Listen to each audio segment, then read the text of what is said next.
Bismillahirrahmanirrahim. Hamd, alemlerin Rabbi olan Allah'a mahsustur. Salat ve selam Efendimiz Hazreti Muhammed'in, pak âlinin, sahabelerinin ve kıyamete kadar yolunu sürdürenlerin üzerine olsun. Biz seni ancak alemlere rahmet olarak gönderdik. Ayetinin muhatabı olan Hazreti Muhammed Aleyhisselatu Vesselam, kıyamete kadar devam edecek bir rahmetin sebebi ve her türlü yaşantısı ile hayatımızın biricik modelidir.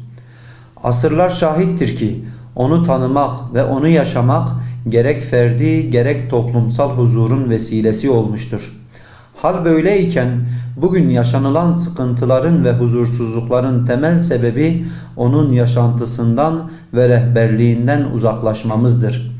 Çünkü o dünya ve ahiret için bizlere en güzel örnektir.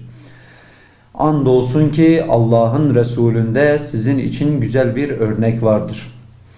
Hazreti Muhammed Aleyhisselatu Vesselam ticaretindeki dürüstlüğü ile esnaf ve tüccarlara, hükümdeki adaleti ile hakimlere, yönetimdeki hassasiyeti ile yöneticilere, evini gözetmesi ile ailelere, savaştaki cesareti ile komutanlara ve askerlere, eğitimdeki incelikleri ile öğretmenlere örnek olduğu gibi diğer bütün alanlarda örnek alınacak mümtaz bir şahsiyettir. O, ilahi vahyin taşıyıcısı ve mübelliği olduğu gibi yaşantısı ile insanlığa bir rehberdir. Onu tanımak ve onu örnek almak dünya ve ahiret hayatının selameti için bir gerekliliktir. Hele ki çıkmazlarla ve sorunlarla dolu şu hayatımızda bu gereklilik çok daha acil bir durum olarak belirmektedir.